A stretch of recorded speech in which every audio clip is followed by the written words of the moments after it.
히브리서를 또 계속해서 바울서 신 다음에 연결해서 강의 설교를 하겠습니다. 각 장마다 요약해서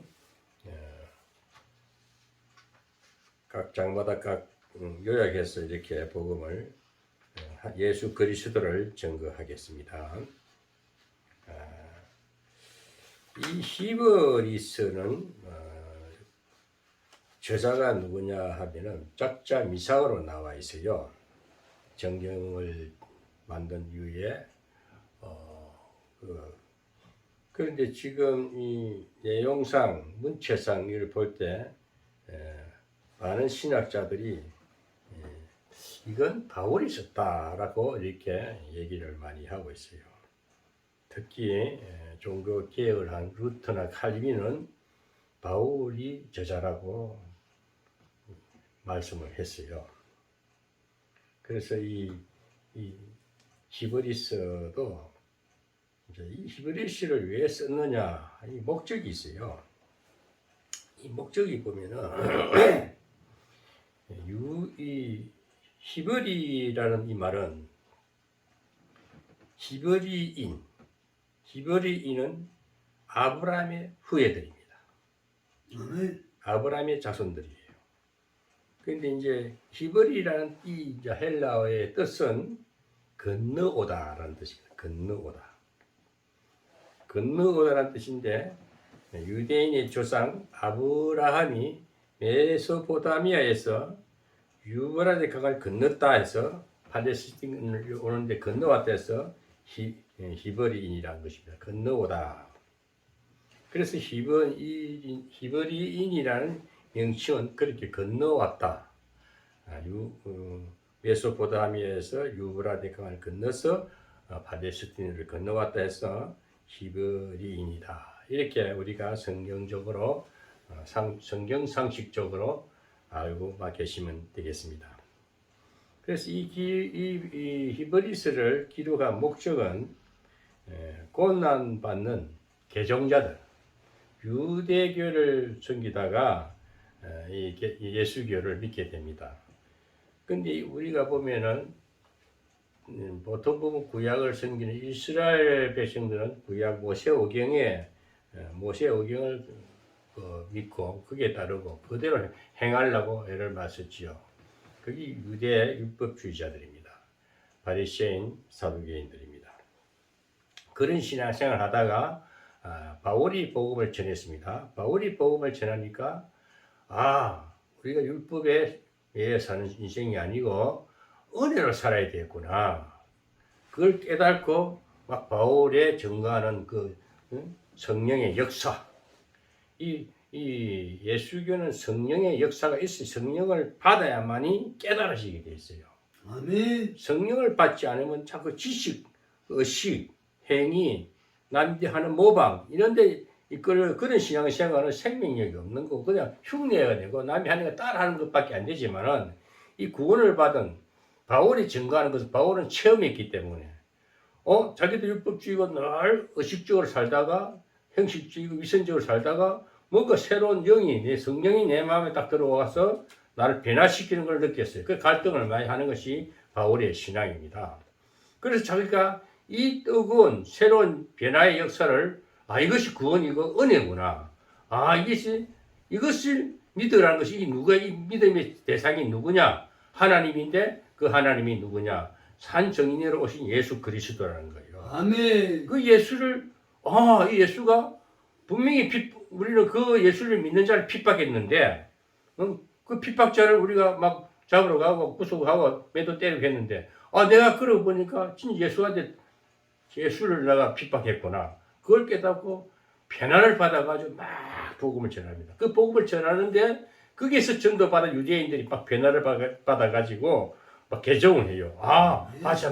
우리 지금까지 믿어왔던 그 모세오경의 그 구약은 물론 구약도 하나님 말씀이며 거기에만 매여서 사는 게 아니고 우리 은혜로 하나님 성령을 받아서 이 자유한 가운데 기쁨으로 바울은 그래서 바울의 마음을 이해하면서 맞아 바울의 신앙생활이 맞아 우리도 바울의 그 뜨거운 영성을 우리도 깨닫고 그 변화를 받아 막 복음을 전합니다.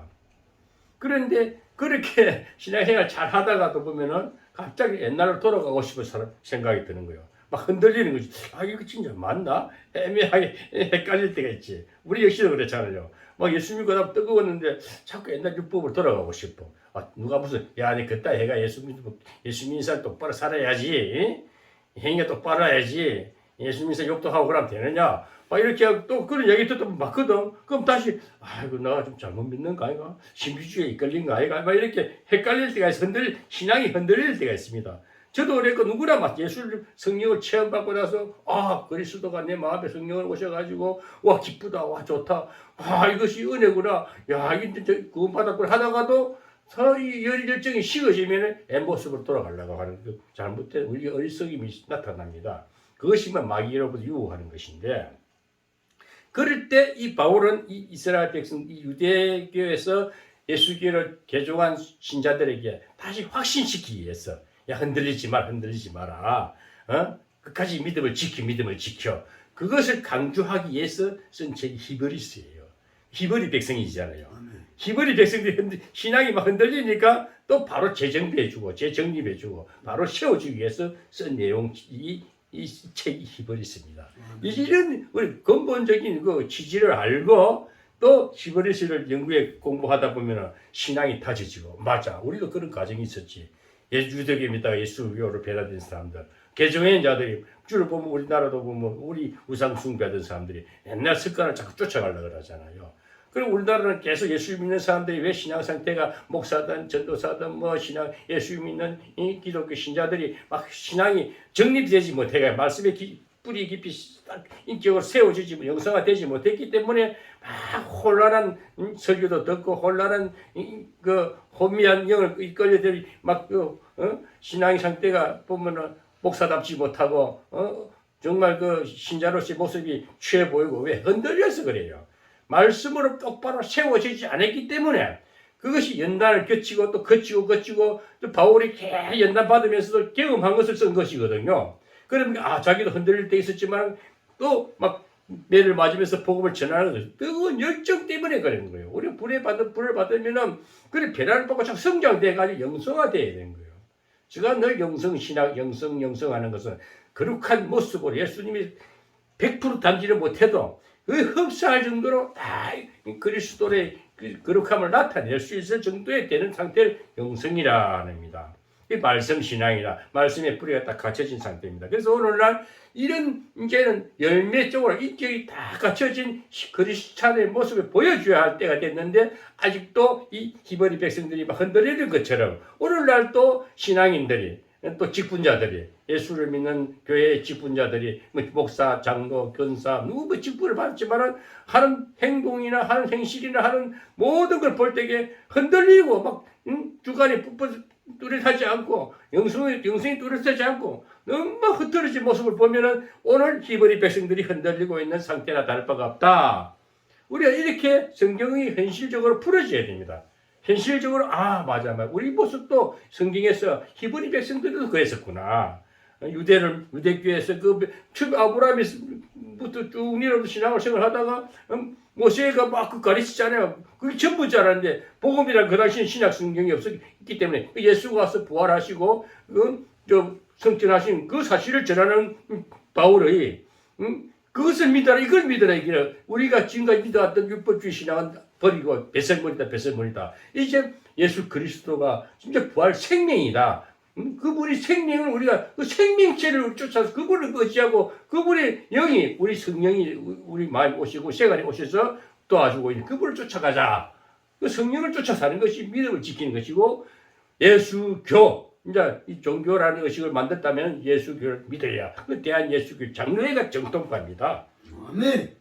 대한예수교 장로회 그 소속된 정통파 이제 이 정통을 가진 이 보수 통합청 이 목사들이 제대로 돼야 되는데 오늘 또 막 제대로 안 빚어지니까 막 은혜주의 성령이 또 너무 은사주의 이러다 보니까 흐트러지고 너무 신비 흔들리고 그러니까 이상이 야릇한 예수가 나타나는 거예요.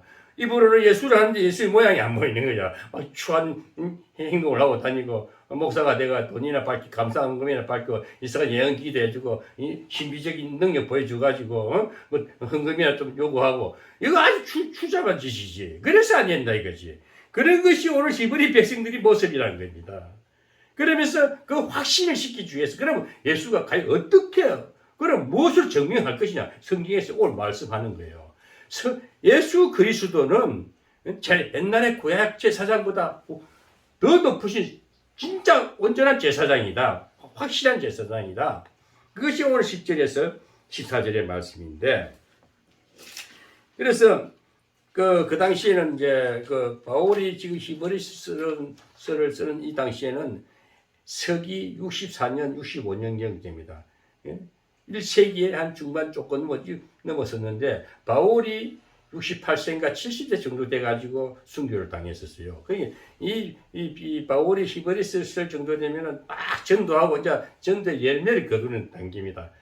대충 보니까 많이 전도됐는데 신앙인들이 막 변화를 받아가는데도 그래도 막 흩어지는 모습을 보면서 그때는 바울이 처음에 복음을 전할 때 로마계 속국에 있을 때는 로마 황제로부터 처음에는 기독교를 인정해 줬어요. 바울이 복음을 전할 이제 지금 64년경에서는 바울이 그 로마 황제가 어떻게 이 예수교는 편협된 종교구나 이상한 종교다 해가지고 또 핍박이 가해집니다. 그래서 우리가 예수 믿는 성경에도 보면은 신약이 예수님이 오기 전에는 말라기 이후에서 400년이나 그 기간이 있어요. 그게 암흑기라 그래요. 중간기라 그러고 거기는 많은 예수님이 오기 전에 400년 동안에 예수님을 영접할 수 있는 이스라엘 백성들이 혹독한 시련을 받는 겁니다. 그를 어려울 때 메시아를 찾을 때에 예수가 딱 이스라엘에 태어나는 겁니다. 로마 황제로부터 많은 핍박을 받고 또 많은 질시도 당하고 많은 이게 예수 믿는다고 핍박당하는 그 시대에 바울이 그래 핍박도 당하지. 그러니까 이 히브리 백성들 신앙이 막 흔들릴 상태예요. 그러니까 이거 안 되겠다. 바로 다시 재정립해야 되겠다 해서 오늘 이 히브리서를 증가하는데 그러면 이 구체적인 내용을 볼 때에 1장에서 3장까지로 보면은 저거 잠시 봉독해 드리겠습니다. 옛적에 선지자들로 여러 부분과 여러 모양으로 우리 조상들에게 말씀하신 하나님이 이 모든 날 마지막에 아들로 우리에게 말씀하셨으니 이 아들로 만유의 후사로 세우시고 또 저로 말미암아 모든 세계를 지으셨느니라. 그러니까 이 모든 선지자들이 지금까지 구약의 많은 하나님을 증거하던 선지자들이 하는 말들이 여러 모양으로 또 많은 예언을 했더니 앞으로 구세주가 올 것이다. 너희들이 기다리는 예수가 만유의 후사로 온다는 것은 만유의 많은 하나님의 후사라는 것은 상속자를 말하는 겁니다. 다음 대를 이어갈 상속자를 말하는 거예요. 선지자들이 말하는 그 후사가 바로 이 예수다는 겁니다. 응? 아멘. 그리고 이 예수가 천지도 만물도 다 지으신 하나님이시라는 걸 말하는 거예요. 아멘. 만세전에 요한복음 1장 1절에 태초에는 건 영원 전에 하나님이 성부 성자 성령이 거기 계셨던 그 성자가 오셨다는 걸 말하는 겁니다. 아들로 후사로 오셨다는 것을 말씀하고 있는 것입니다.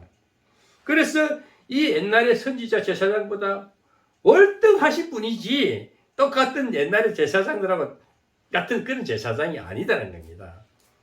월등히 나으신 분이라는 것을 말씀하고 있고 또 4절에서 이제 14절까지는 그 당시에는 신비주의가 많았지 않습니까? 영지주의. 바울이 복음을 전할 때는 영지주의라든지 신비주의적인 막 이상한 소리하고 영적인 것만 이야기하고 바리새인들은 구약 성경을 지키고 신비도 생각해요. 영적인 것도 인정을 해요. 그런데 사두개인은 영적인 것을 무시해버려요. 부활이 없다 그래요. 부활이 없다 그래요. 그런데 이제 그 혼미하고 그 이단들이 파는 지금도 이단들이 우리나라도 온 세계가 이단이 득실하잖아요. 그런 가운데 진리가 살아 역사하는 겁니다. 세상이 깨끗하면 뭐 얼마나 좋겠습니까? 근데 지금도 그때나 바울이 복음을 전할 때나 지금도 그 400년 또 암흑기에서 그 구세주가 왔다니까 알기는 알겠어요? 응? 그래서 이 이제 사절에서 오늘 14절까지 쭉 이제 오늘 10절에서 나온 이제 뽑은 말씀인데 천사 세계를 그 당시 많이 우상화한 때가 있었어요. 천사를 갖다가 이상한 신비적 역사가 나타나니까 천사를 대단한 존재로 생각하고 그걸 믿으려고 그랬거든요. 그게 어떠냐, 토테미즘 샤머니즘이라든지 또 이 보면 무당 요즘 뭐랍니까 무당들 이상한 정신이 신게 알아맞히니까 그게 그걸 저 대단한 사람이 좀 섬기고 싶다. 근데 신비적인 영들이 그 귀신은 신비의 영이거든요. 근데 안 좋게 하지만 하나님의 신비는 좋은 쪽으로 생명 쪽으로 끌어가잖아요. 그러니까 이 신비적인 그 천사 세계는 천사는 안 보이지만 우리가 함께 하다는 믿음을 보잖아요. 지금 이 자리도 천사가 왔다고 우리는 믿음을 보지만 육안으로는 안 보이지 않습니까? 그 당시에도 천사를 대단한 존재로 보는 거예요. 그 신비한 이상한 역사가 일어나니까 뭐 천사를 우상화시키고 그러지 않습니까? 그래서 바울이 천사보다 더 나으신 분이 예수님이야. 그리스도가 그 천사도 예수님이 만드셔서 만물도 지었지만은 천사 세계 비가시식의 세계도 아들 대신 예수가 다 지은 하나님이 사람으로 오셨다. 그걸 확실한 증거로 증거하는 것이 바울의 시브리스의 주 내용입니다. 그래서 천사보다 더 높으신 분이야. 천사가 대등한 존재가 아니고 천사보다 더 높으신 분이야. 그걸 말씀을 하는 것입니다. 그래서 오늘은 그래서 10절에서 14절에 오늘 본문 말씀에 보면은 그리스도는 영원한 전능하신 하나님이신 능력자다. 영원한 능력자라. 우리가 능력이 뭡니까? 모든 것을 할 수 있는 힘이지 않습니까? 또 권세도 있지 않습니까? 근데 이 영원한 능력자는 예수 그리스도지. 더 높은 그보다 더 예수보다 더 잘난 사람이 없고 대단한 사람이 있을 수가 없다.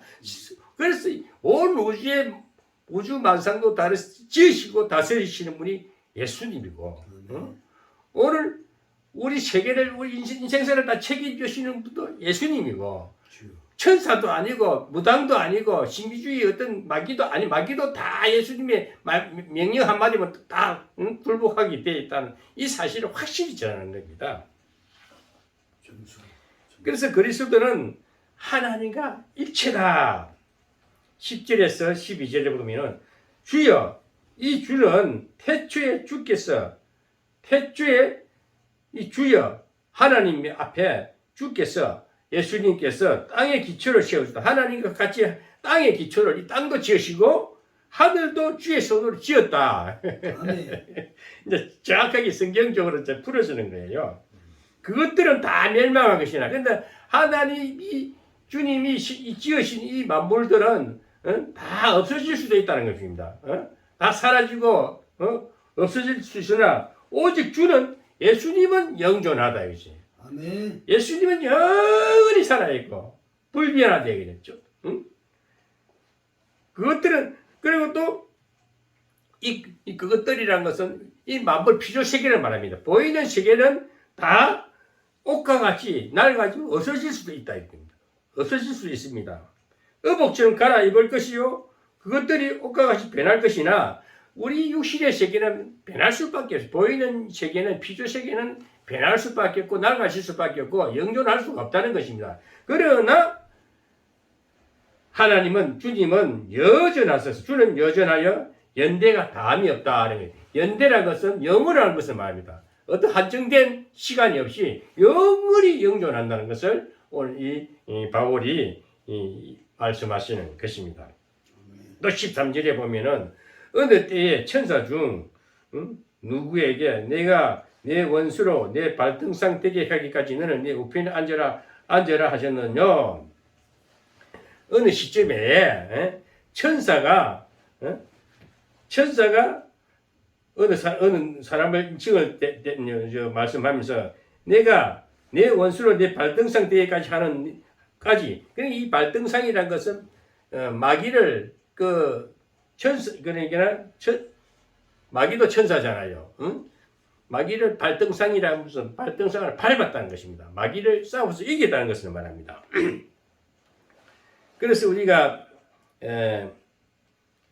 이제 11절 12절을 보면은 영원하신 하나님 예수 그리스도를 말씀하시는 것입니다. 영원히 변치 아니한다. 그리고 이제 13절 14절을 보면은 13절은 십자가로서 마귀를 정복하고 부활 성천하시어 하나님 우편에 앉으셨다는 것을 말씀하고 있는 것입니다. 그리고 원수를 발등상 삼았다 이 말이에요. 발등상이 되기까지 이 말은 원수를 밟았다는 것을 말합니다. 발로 직접 마귀를 밟아버렸다는 것을 말씀하고 있는 것입니다. 다시 말하면 사람을 범죄케 하는 마귀를 온전히 이겼다는 것입니다. 사망 권세를 이겼다는 것입니다. 그게 십자가 승리입니다. 14절은 이제 천사, 아까도 말했지만 천사에 대해서 모든 천사는 불의는 영이라 그랬습니다. 구원 얻을 구사들에게 천사를 보내신 목적은 우리가 이제 천사에게도요, 천사도 부릴 수가 있어요. 우리는 구원받은 백성은 천사들을 이렇게 부릴 수 있어요. 저는 그런 때도 있었거든요. 지금도 그렇게 명령하고 천사가 일을 해요. 제가 신비적인 이야기 안 하려고 그러는데 한때 기도원 사역을 할 때는요, 내가 이 목이 마릅니다. 그냥 내가 물을 먹을 수 있는 시간이나 뭐는 게 없어. 그러면 영어로 하라는 게 기도해. 천사가 있는 것처럼, 옆에 있는 누군가 있는 것처럼 내를 수호하는 천사야. 응? 지금 내가 목이 마르니까 물을 좀 가져와. 이러면 이 천사가 일을 해요. 그리고 우리 사모님이나 우리 딸을 통해 가지고 물을 뜨거워요. 내가 시키지도 않았는데. 그럴 빌비지예요. 또 여름에 또 목이 갈증나고 아이스크림 하드가 하나 먹고 싶어. 그래서 내가 또 영어로 기도해요. 내를 수호하러 살아가는 천사야. 지금 내 하드를 하나 먹고 싶었는데 누군가 먹고 있던 거 가지고 와요. 와가지고 먹게끔 주시. 이렇게 천사를 부릴 줄 알아야 됩니다. 지금도 장로님이나 우리 영적인 건세를 가진 자들은 천사를 우리를 수정도 냈지 천사를 우상 숭배하는 게 아닙니다. 천사를 부리는 영이라고 했어요. 우리 후사람의 구원받은 백성들을 부리는, 그러니까 천사가 우리가 구원받은 백성을 흠모한다 그랬잖아. 더 흠모한다. 한 영혼이 구원받는 걸 보고 천사들이 막 박수 쳐주고 수정 들어주고, 예수님도 그 금식이 끝나니까 천사가 수정 들었다 그랬지 않습니까? 예? 우리는 수정을 천사들보다 대접을 받게 돼 있어요. 천사한테 부리면 당하는 게 아니고.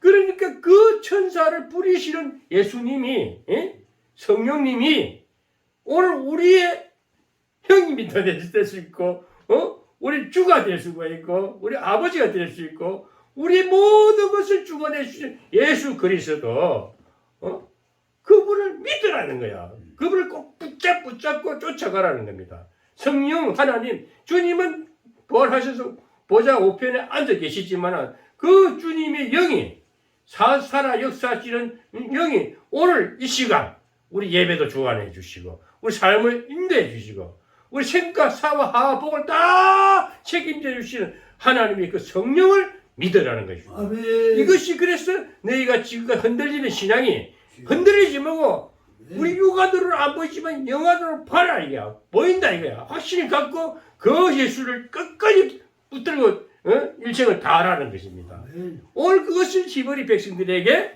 이 바울은 아주 확실하게 증거하는 것입니다. 그래서 우리 천사들도 받들어 섬긴다. 천사들이 우리를 받들어 섬긴다 하잖아요. 예수님이 금식하고 천사들이 보호하듯이 우리가 어려울 때에 딱 천사가 나타나서 수호자가 딱 붙어줍니다. 그걸 사실 믿어야 되는 거예요. 그래서 우리가 오늘 이 1장은 영원한 하나님이다. 영원한 능력자. 우리 이 세상에 참 세상을 돌아가는 거 보면은 영적인 세계에서 딱 영성화돼서 저 같은 경우는 세상 돌아가는 게 너무 싱거워요. 재미없는 인생들 같아. 저 대통령 하려고 서로 뭐라나 서로 물고 뜯고 물고 뜯고 물고 뜯고 서로 막 까불태가지고 어떻게 이겨야 돼? 말로서 이기고 뭘 어떻게 이겨야 돼? 그래가 점수를 다 표를 끌어모아가지고 대통령 자리에 올라가지만은 그것도 한정되어 있다 이것이. 5점밖에 못해요.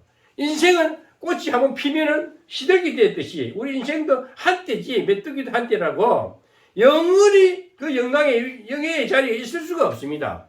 그러나 영존하신 예수 그리스도는 영원히 변치 않고 그 영존하신 영원한 능력자가 오늘 우리에게 함께 하신다는 사실을 믿어라. 이것이 오늘 바울이 히브리 백성들에게 전한 것이지만 오늘 이 바울 저는 이 히브리서를 바울이 썼다고 인정하고 지금 바울을 증거하는데 누구든지 이 예수만 믿으면 된다는 것입니다. 그걸 우리가 히브리 백성들에게 이렇게 강조하고 다지고 믿음의 확신을 심어주면서 오직 영존하신 예수 그리스도만 믿고 따라가면은 우리 일생은 완전하다, 안전하다, 첫째 안전하다, 걱정할 것 없이 오직 결론을 맺겠습니다. 오직 예수 그리스도 영원하신 능력자로 말미암아 날마다 승리하는 우리 장로님이 되시고 제가 되시고 또 유튜브 시청하는 어떤 시청자들도 오직 예수만 믿고 날마다 승리하는 성도들이 되시기를 주의 이름으로 축원합니다.